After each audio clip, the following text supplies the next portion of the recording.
संघर्षी। देखिए, मैं आज शेफई में आया हूँ माननीय नेताजी को श्रद्धांजलि देने के लिए। देश प्रदेश से बड़े बड़े नेता पहुँच रहे हैं। इसी बीच एक किसान के नेता हैं हमारे पीछे, अखिल भारतीय किसान यूनियन अखिल संघर्ष जी हमारे बीच आए हैं माननीय नेताजी को श्रद्धांजलि देने के लिए। मैं राष्ट्रीय अध्यक्ष हैं। मैं सर से कहूँगा कि सर नेताजी को श्रद्धांजलि शब्दों के माध्यम से दें, चैनल के माध्यम से। गरीब मजदूर किसानों के मसीहा आदरणीय धरतीपुत्र मुलायम सिंह यादव जी जैसा नेता न देश में कब अब तक हुआ है और न आगे होगा। सही बात यह है कि जो उन्होंने ज़मीन से उठ कर के पूरे संसार में जो अपनी पहचान बनाई, उसका परिणाम ये है कि आज आप ये देख रहे हैं लाखों की संख्या में लोग सैफई को चारों तरफ से घेरे हुए हैं। उन्होंने जो जीवन में पैदा किया है लोगों के दिल और दिमाग में अपने लिए स्थान, उसका परिणाम है ये कि हज़ारों किलोमीटर से लोग दौड़े चले आए हैं। न साधन का इंतज़ाम देखा है लोगों ने। सवाल कई ऐसे हैं जो उनका अपना सपना था, कई काम ऐसे रहे नेताजी के जो उन्होंने किसानों के, मजदूरों के, गरीबों के जीवन को उत्थान करने के लिए उन्होंने उठाने का काम किया। बहुत सारे उनके ऐसे सपने हैं जो आज भी वो पूरा नहीं कर पाए। हम सारे लोग मिल कर के, पूरे हिंदुस्तान के किसान नौजवान उन सारे सपनों का पूरा करेंगे।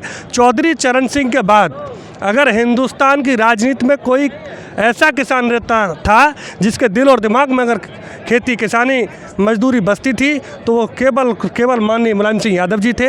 उनके अतिरिक्त पूरे हिंदुस्तान की राजनीति में कोई दूसरा ऐसा लीडर नज़र नहीं आता जिसके दिल और दिमाग में किसानों के लिए जगह बसती हो।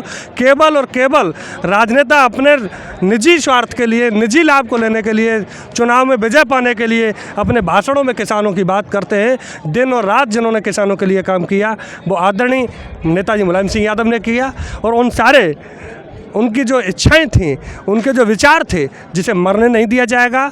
लाखों वर्ष तक नेताजी हम लोगों के समाज के बीच में जिंदा रहेंगे और उस पर हम सारे लोग मिल करके काम करेंगे। अच्छा सर जी, नेताजी किसानों के मसीहा थे। माननीय नेताजी ने डिफेंस मिनिस्टर, रक्षा मंत्री रहते हुए सेना के लिए बहुत अच्छा किया है। उस विषय पे सर आप थोड़ा ही जानकारी दें चैनल के माध्यम। सबसे बड़ी बात यह है कि हिंदुस्तान की राजनीति में बहुत सारे रक्षा मंत्री रहे, आज भी हैं। हम किसी की बुराई नहीं करते, लेकिन नेताजी की बराबरी कोई नहीं कर सकता। उन्होंने शहीद सैनिकों को पूरा सम्मान दिलाने का काम किया।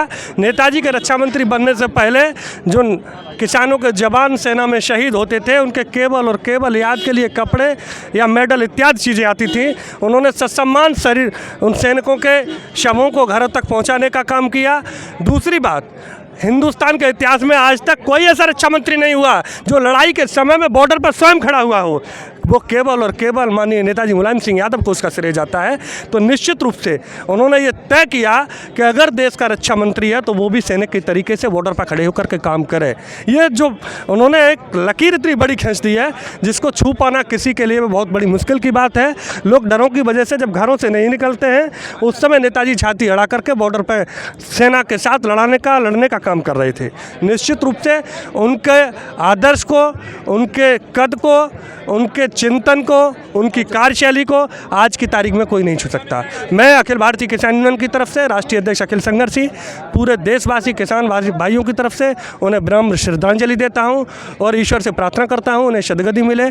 जहां भी रहे, जिस जगह उन्हें जन्म मिले, उन्हें इसी प्रकार जनता की सेवा वो करते रहें और इससे अच्छा कद उनका बने। संसार में जहाँ भी रहें वो लोगों की सेवा पुनः करते रहें, लोग उनके साथ बने रहें। इसी उम्मीद के साथ हम प्रभु से पुनः प्रार्थना करते हैं। हम लोग अंत्येष्टि स्थल पर हैं, अभी उनका अंतिम संस्कार होगा यहीं। बहुत बहुत धन्यवाद। जैसा कि अखिल संघर्ष जी ने बताया है कि माननीय नेताजी ने रक्षा मंत्री रहते हुए जवानों के लिए बहुत अच्छे कार्य किए हैं। लोकसभा में, पार्लियामेंट में वो कानून लाए थे कि अगर कोई जवान शहीद होता तो पहले केवल कपड़े आते थे। माननीय नेताजी ने ये कदम उठाए रक्षा मंत्री रहते हुए कि आज जवानों की अगर कोई शहीद हो जाता है, कोई कैजुअल्टी होती है सेना में, तो उनके पार्थिव शरीर घर पर आते हैं। बहुत बहुत धन्यवाद अध्यक्ष जी आपका। इसी के साथ मैं कपिल यादव कैमरा पर्सन के साथ मेरा भारत मान न्यूज़ 24 शेफई इटावा उत्तर प्रदेश।